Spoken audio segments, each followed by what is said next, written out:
있는데요. 찬양처럼 모든 것을 주님을 따라가고 주님을 위해서 헌신하는 우리 칠남선교회입니다. 제가 봤지만 각각 안 보이는 곳에서 많이들 이렇게 헌신하고 봉사하고 있습니다. 많이 격려해 주시고 특별히 귀한 찬양 해주셨는데 다시 한번 감사한 마음으로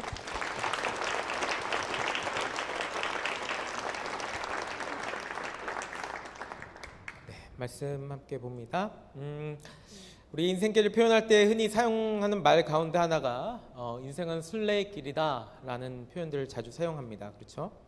우리가 가는 인생길이 어떤 평탄한 큰 대로로 이루어진 길이 아니라 여러 가지 험난한 여정들이 많은 길이 바로 인생의 길이다, 우리의 인생의 길이다 라고 이렇게 이야기할 수 있습니다. 교회에서 많은 분들과 만나서 이야기합니다. 그럴 때마다 그분들이 가지고 계신 어떤 고민들을 저에게 많이 이야기해 주십니다. 가정에서 배우자나 자녀들과의 관계 문제나 아니면 신앙적인 문제도 얘기하시고요. 직장 생활에서의 어떤 문제, 어려운 부분들도 저에게 많이 말씀하십니다. 그런데 그 모든 문제들을 이렇게 다 모아가지고 어떤 하나의 질문으로 만들 수 있다는 것을 저는 깨달았습니다. 그것이 무엇이냐면 어떤 것을 선택하는 것이 바른 선택입니까? 라는 질문이었어요. 그러니까 이것을 해야 됩니까? 저것을 해야 됩니까? 이게 맞는 길일까요? 저게 맞는 길일까요? 저에게 이제 질문을 많이 하세요. 죄송하지만 제가 대답해 준 거는 거의 없어요. 뭐가 좋은 길이다.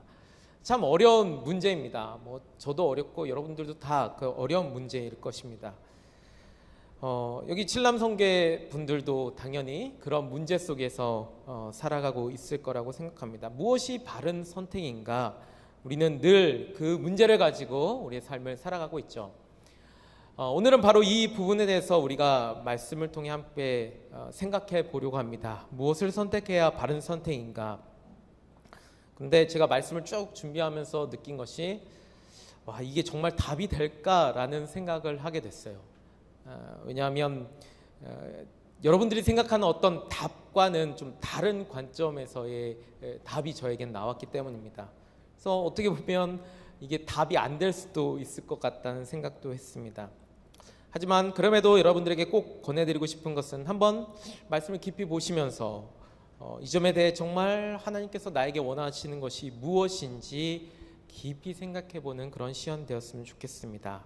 그러니까 그런 고민과 생각 가운데서 또 하나님께서 답을 주실 거라는 그런 확신이 있습니다. 그러니까 말씀에 기대하시고 함께 말씀을 보면서 그 답을 찾아가 보도록 하겠습니다. 자, 오늘 말씀은 사도 바울이 드고아라는 지역에 전도 여행을 하면서 겪었던 이야기의 말씀입니다. 이 드고아라는 지역이 좀 특이한 것이 드고아는 사도 바울이 직접적으로 복음을 전한 곳은 아니었습니다. 그곳에 복음이 들어가게 된 것은 사도 바울이 이 복음 전도를 통해서 에베소 지역에 이제 복음이 들어가게 되는데 그 에베소 지역에서 이제 막 부흥의 불길이 막 불타올라서 다른 지역을 선교하다가 이 드고아 지역까지 이제 복음이 전해지게 된 것입니다. 그러니까 사도 바울 입장에서는 굉장히 기분 좋았을 겁니다. 어떤 믿음의 이렇게 자녀들이 아닌 손주들을 이렇게 경험하는 그런 기쁨이 있었겠죠. 그래서 사도 바울이 이 드고아 지역에 그런 기쁨으로 방문합니다. 일주일간을 방문하게 됩니다. 그렇게 그곳에 머문 지 이제 6째 날이 되었습니다. 성경에서는 그날이 그 주간의 첫날이라고 이렇게 이야기하죠. 바로 오늘날의 주일을 얘기합니다. 바울은 그 다음 날에 이제 다른 지역으로 가게 이렇게 계획이 잡혀 있었고 또 그날이 주일이었기 때문에 드고아 지역의 모든 믿는 사람들과 함께 모여서 하나님 앞에 예배 드리기를 원했습니다. 그래서 말씀에 나온 것처럼 우리가 떡을 따려 하여 모였더니 성찬에 대한 내용을 얘기를 하는 거죠. 그리고 또 그들에게 강론할세 말을 밤중까지 계속하매. 그래서 강론이라는 것은 바울이 이제 말씀에 대해서 이야기를 하는 부분도 있고요. 동시에 또 이제 신앙적으로 묻고 답하는 그런 내용들도 함께 포함하고 있습니다.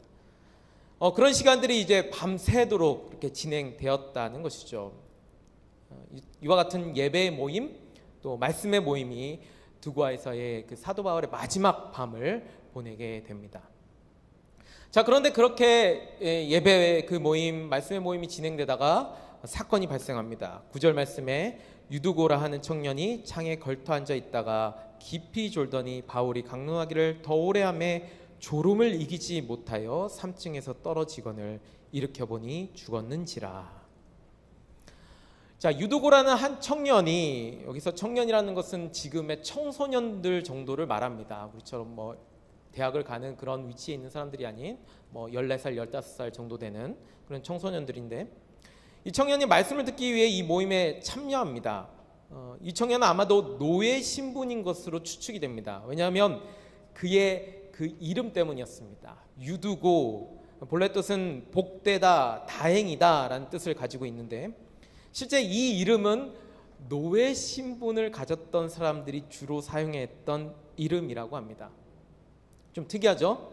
그 이름은 복되다, 다행이다인데 신분은 노예. 좀 아이러니한 그런 앞뒤가 맞지 않는 그런 이름인 것 같습니다. 어쨌든 그의 그런 이름 때문에 그가 노예였을 것이라 추측을 합니다. 그런데 그 청년이 창문에 걸터 앉아서 말씀을 듣다가 그만 졸아서 그 졸음을 이기지 못해 그만 3층에서 떨어지게 됩니다. 이 말씀을 읽으시면서 어떤 분들은 야, 거봐, 말씀 듣때 똑바로 들어야지, 졸다가 들으니까 떨어져 죽지, 이렇게 얘기하시는 분도 있겠지만, 사실 이 유두고가 증명한 상황을 우리가 이해하면 여러분들이 다 그랬구나 라고 이야기할 수 있습니다.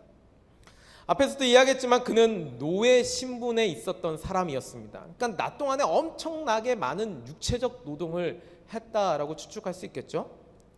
또 8절 말씀에 보면 등불이 굉장히 많이 그 안에 켜져 있는 것으로 기록되어 있습니다. 이 시기가 무교절이 지난 3주 후였습니다. 그러니까 그 밤이 굉장히 어두운 밤이었다고 합니다. 그래서 실내에 등불을 많이 켜다 보니까 안에 실내 산소양이 부족했을 것이고, 그래서 지금 유두고가 창문을 열고 창문에 걸터 앉아 있었던 거예요. 깨끗한 공기를 마시면서 그 말씀을 듣기 위해서. 또 많은 사람들이 몰려들었을 것이라 우리는 추측할 수 있습니다. 드고아에서 마지막 사도 바울이 말씀을 전하는 상황이었습니다.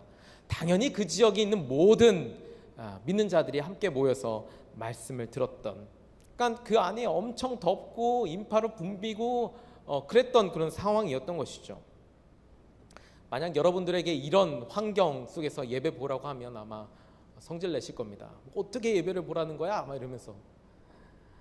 그런 상황에서 지금 유두고가 예배를 보러 온 거예요. 열악한 상황과 환경, 하지만 말씀에 대한 열정, 그 사랑, 그래서 그 자리에 유두고가 참석했던 것이죠. 그러니까 어떻게 보면 그 유두고라는 사람이 우리보다 더 큰 믿음, 더 놀라운 믿음을 소유하고 있었던 사람일지도 모른다는 것이죠. 근데 그런 유두고가 안타깝게 사고를 경험하게 된 것입니다. 난리가 났었겠죠. 사도 바울이 강론을 멈추고 사람들이 성급하게 아래층으로 뛰어내려갑니다. 사람들이 유두고를 흔들어 보고 딱 숨소리 들어보고 심장 소리도 들어봅니다. 하지만 꼼짝도 하지 않습니다. 아무 소리도 들리지 않습니다. 그가 죽게 되었음을 인지하게 된 순간입니다. 피를 흘리며 쓰러져 있는 유두고를 둘러서서 사람들이 바라보며 탄식과 아쉬움의 말들을 하게 됩니다. 말씀을 듣기 위해 정말 피곤한 그 힘든 몸을 이끌고 온 유두고였는데 너무나 어처구니 없게 졸다가 창문 밖으로 떨어져 죽게 되었으니까 이거 얼마나 여러분 허망했겠습니까? 차라리 죽더라도 스데반처럼 이게 순교라는 어떤 타이틀을 갖고 있었더라면 오히려 그게 더 영광되었을 텐데, 이 죽음은 사실 그것과는 전혀 완전히 다른 차원의 정말 너무나 허망한 죽음이었습니다. 자, 이때 바울도 아래층으로 내려갑니다. 그리고 쓰러져 있던 그를 끌어안으며 둘러싼 사람들에게 조용히 할 것을 요청하죠. 그러면서 그곳에서 사람들에게 충격적인 발언을 합니다. 생명이 그에게 있다. 세번역 말씀에는 우리에게 좀 더 익숙한 표현으로 이야기합니다. 아직 목숨이 붙어 있습니다. 분명 죽은 사람입니다. 사람들이 일으켜 보았고 숨소리가 나는지 심장 소리가 나는지 확인했습니다. 그런데 바울은 그에게 생명이 있다, 목숨이 아직 붙어 있다 라고 외칩니다. 특이한 것은 말씀의 그 이후에 유두고가 어떻게 살아나게 됐는지 나오지 않습니다. 바울이 안수를 했다든지 예수님의 이름을 빌려서 외쳤다든지 그냥 그 자리에 가만히 눕혔다든지 그런 내용이 없습니다. 마치 예수님이 부활하셨을 때 그 돌무덤 안에서 무슨 일이 어떻게 있었는지 아무도 모르는 것처럼 그가 다시 생명을 찾게 된 상황은 기록되어 있지 않습니다. 하지만 우리가 뒤에 말씀을 보면서 알 수 있죠. 분명한 것은 바울이 그렇게 주님의 능력을 힘입어 죽었던 유두고를 살려냅니다. 다시 생명이 그에게 들어가게 된 것입니다. 바울은 그렇게 유두고를 살려내고 다시 예배 자리로 돌아갑니다. 기적이 일어나는데 바울은 아무렇지도 않은 것 같습니다. 그것에 모인 드고아 사람들과 함께 날이 살 때까지 빵을 떼고 애찬을 했다는 것이죠. 그리고 이야기를 하면서 신앙적인 이야기, 질문과 답변을 받은 그런 모습을 말합니다. 그렇게 밤이 새도록 그렇게 함께 지내고 아침을 맞으면서 그것을 유유히 떠나게 됩니다. 그러면서 이 사건의 어떤 결론과도 같은 말씀을 합니다. 12절 말씀에 사람들이 살아난 청년들을 데리고 가서 적지 않게 위로를 받았더라. 저는 이 말씀이 좀 인상적이었습니다. 보통 성경에 보면 죽었다가 어떤 생명을 다시 찾게 되는 부활의 어떤 기적을 경험하는 이야기를 보면 그것을 본 주위의 사람들 반응이 대체적으로 놀랍다, 기뻐했다, 이런 모습들이, 이런 반응들이 일반적으로 성경에 기록된 말씀인데 이 말씀에서는 특이하게 위로를 받았다라고 그렇게 이야기하고 있습니다. 왜 위로를 받았다고 표현하는 것일까요? 도대체 무엇이 그들로 하여금 위로가 되게 한 것일까요? 다시 앞에 가서 그가 떨어져 죽게 되었던 상황을 보겠습니다. 자, 그가 떨어져 죽게 됐을 때 사람들은 분명 그를 바라보며 안타까워했습니다. 무엇이 그를 안타까워하게 만들었을까요? 그것은 다름 아닌 그의 그런 신앙적인 열정에도 불구하고, 그랬죠? 말씀을 너무너무 사모하니까 피곤했습니다. 힘들었습니다. 환경적으로 들을 수 있는, 말씀을 들을 수 있는 상황이 전혀 안 되었습니다. 그럼에도 그곳에 가서 그는 말씀을 들었습니다. 그런 그였는데 그의 그 열정이 오히려 그를 허망한 죽음으로 몰고 가게 한 원인이 되어버린 것입니다. 그러니까 이게 안타까웠던 것이죠. 자, 그런데 바로 그때 바울을 통해 하나님의 역사심이 나타납니다. 주님의 놀라운 능력이 드러나게 되는 것이죠. 죽었던 유두고에게 생명이 다시 생겨나게 된 것입니다. 사람들은 그 모습을 보면서 신기하고 놀라웠을 겁니다. 또 너무너무 기뻤을 것입니다. 그러면서 동시에 그들의 마음에 위로가 생겼을 것입니다. 어떤 위로입니까? 주님께서 우리의 삶을 지켜주시고 인도하신다는 그 확신에서 나오는 위로였을 것입니다. 안타까운 상황이었습니다. 인생의 어떤 좌절감을 맛보게 하는 사건이었습니다. 너무나 인생을 험하게 만드는 그런 사건이었습니다. 그런데 그게 전부가 아니라는 것을 알게 된 겁니다. 그럼에도 불구하고 그들에게 주님이 계셨구나, 그들에게 주님이 역사하시는구나, 그들에게 주님이 인도하심이 있구나. 그들이 생각하는 거예요. 그래, 우리의 인생에 낙오하는 일이 있어도, 그렇게 삶의 고난과 어려움이 우리에게 닥친다 하더라도 주님이 우리를 지켜주시는구나. 유두고를 다시 살려낸 것처럼 우리에게도 다시 놀라운 기적을 맛보게 하시는구나. 그들에게 이런 위로가 넘쳐났던 것입니다. 그래서 오늘 말씀 마지막에 이 일이 위로가 되었다라고 그렇게 말씀하고 있는 것이죠. 자, 말씀은 이게 끝이에요.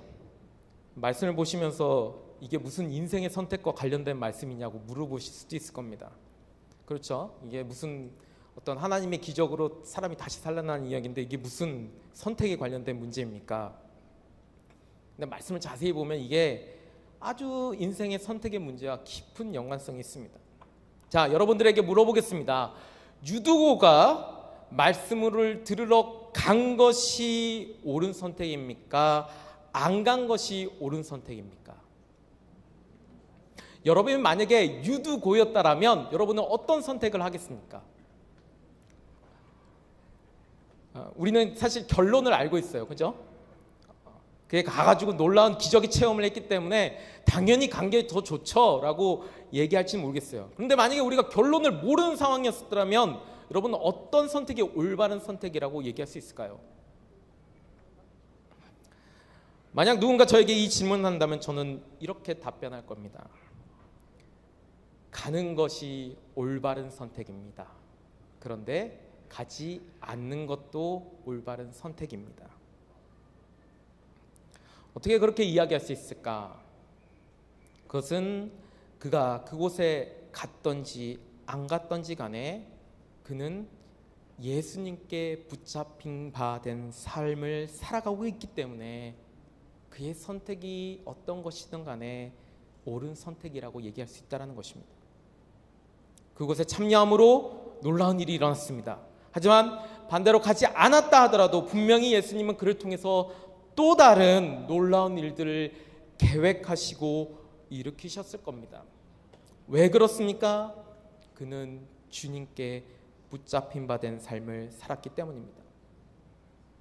우리는 선택할 때 두려움이 있어요. A와 B의 길이 있습니다. 그럴 때 A에 가는 문제들을 봐요. 또 B의 길을 선택했을 때의 어떤 문제를 봅니다. 이것에 대해서 생각하면서 이렇게 되면 어떡하지? 저렇게 되면 어떡하지? 선택에 대한 두려움을 우리가 가집니다. 그래서 어떤 분들은 선택해놓고서 나중에도 후회하시죠. 그때 내가 A의 길을 선택했어야 되는데, 아니 내가 그때 B의 길을 선택했어야 되는데, 이런 이야기들을 하십니다. 그런데 여러분, 정말 우리가 반대의 것을 선택했다면 우리 인생이 더 잘 풀리고 더 잘 되었을까요? 그것에 대한 확신을 가질 수 있습니까? 저는 우리가 너무 어떤 선택의 문제에 몰입하면서 살아가진 않는가라는 생각을 해봅니다. 물론 제 말을 오해해서 아무거나 선택하면서 살아가라 라고 말씀드리는 것은 아닙니다. 선택할 때 신중하게 해야 됩니다. 또 정말 고민하면서 기도하면서 결정해야 됩니다. 그것이 당연합니다. 그런데 우리는 선택한 일에 대해서만 너무 집중하다 보니까 우리가 도대체 어떤 존재며 누구 손에 붙잡혀 살아가고 있으며 누구의 뜻에 살아가고 있는지를 잊어버리고 살아가는 것 같습니다. 만약 우리가 누구의 손에 붙잡혀 살아가는지 명확하게 알고 그것을 믿고 신뢰하고 의지한다면 우리가 그렇게 고민하여 선택한 그 선택에 대한 확신을 가지며 살아갈 수 있을 것입니다. 혹시 그 선택 때문에 더 어려워질 수도 있습니다. 더 힘들어질 수도 있습니다. 더 지칠 수도 있습니다. 근데 우리가 말씀을 통해서 보지 않았습니까? 유두고가 선택한 그 선택 때문에 그는 죽음이라는 최악의 상황을 맞이했습니다. 그런데 그것으로 끝났습니까? 아닙니다. 그가 하나님께 붙잡힌 바 된 삶을 살아가고 있었기 때문에 최악의 상황을 만났지만 다시 최상의 상태로 변화되는 모습을 우리가 말씀을 통해서 보지 않습니까? 무엇을 선택하느냐 중요합니다. 하지만 그것보다 더 중요한 것은 누구의 손에 붙잡혀 살아가는가, 이것이 더욱 중요한 문제라는 것입니다. 우리가 주님께 우리의 인생을 맡기고 주님께 우리의 인생을 의지하고 살아간다면 A를 선택해도 하나님은 은혜를 주실 것이고 B를 선택해도 하나님은 은혜를 주실 것입니다. 하나님은 우리에게 은혜를 주시기를 원하시는 분이시지 잘못된 선택했다고 그 은혜를 거두어 가시는 하나님이 아니십니다. 여러분에게 답변이 되었는지 모르겠습니다. 어쩌면 이 말씀 때문에 더 모호해졌을지도 모르는 것 같습니다. 제가 최근에 하나의 기도문을 이렇게 보게 되면서 은혜 받았던 기도문이 있습니다. 그 기도문을 좀 소개해드리려고 합니다. 최근에 SNS를 하다가 장신대 은퇴하신 구약학 교수 박동현 교수님이 이렇게 기도하는 모습을 이렇게 영상으로 보게 되는데, 보니까 이 기도문은 그 독일 창송가의 뒤에 이렇게 나오는 그 기도문이라고 합니다. 제목은 길 나선 이를 위해 복을 비는 기도라는 기도문인데, 소위 우리로 얘기하면 축도와 비슷합니다. 마지막에 이제 파송하면서 나갈 때 목회자들이 기도해 주는 그런 기도문입니다. 참 은혜가 돼서 제가 여러분들에게 읽어드리고자 합니다. 주님이 그대 앞에 계셔서 그대에게 바른 길 보이시길 바랍니다. 주님이 그대 곁에 계셔서 그대를 팔로 껴안아 지키시기를 바랍니다. 주님이 그대 뒤에 계셔서 못된 사람들의 나쁜 계획에서 그대를 보호하시길 바랍니다. 주님이 그대 아래에 계셔서 그대가 떨어지면 받아주시고 그대를 덫에서 건져주시길 바랍니다. 주님이 그대 안에 계셔서 그대가 슬퍼할 때 위로해 주시길 바랍니다. 주님이 그대 둘레 곁에 계셔서 남들이 그대를 덮칠 때 막아주시길 바랍니다.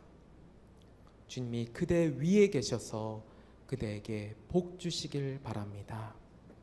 이처럼 그대에게 하나님이 복 주시길 바랍니다. 주님은 우리의 앞에, 우리 옆에, 우리 뒤에, 우리의 아래에, 우리의 안에, 우리의 밖에, 우리의 위에 계셔서 우리를 늘 지키시고 복 주시길 원하시는 주님이십니다.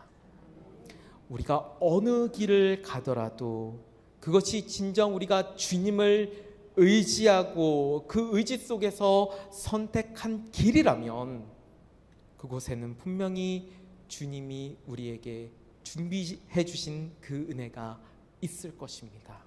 그 은혜를 우리에게 베풀어 주실 것입니다. 오늘 말씀의 주인공이 유두고라는 사람이죠. 그 뜻이 다행이다, 복되다 라는 뜻이라고 앞에서 말씀드렸습니다. 우리가 예수를 믿는다는 것 얼마나 다행입니까? 우리가 예수님을 믿는다는 것, 그것이 얼마나 복된 일입니까? 우리가 가는 그 인생길이 바로 유두고의 길입니다. 우리 모두 우리의 삶을 온전히 주님께 의탁하고 의지하여서 무엇을 하든지 주님께서 주시는 그 복과 은혜를 우리 모두 충만히 누리시는 여러분 되시기를 축복합니다. 우리 7남성교회 회원 여러분, 이제 앞으로 갈 인생길이 많으실 텐데 그 가는 인생길 가운데 하나님만 의지하고 나간다면 어떤 선택을 해도 주님께서 놀라운 은혜를 부어주실 것입니다. 그것을 기억하시고 늘 주님만 바라보며 주님과 동행함으로 기쁨을 누리는 기쁨의 순례길을 나아가는 사랑하는 성도 여러분 되시기를 예수 그리스도의 이름으로 축복합니다. 기도하겠습니다.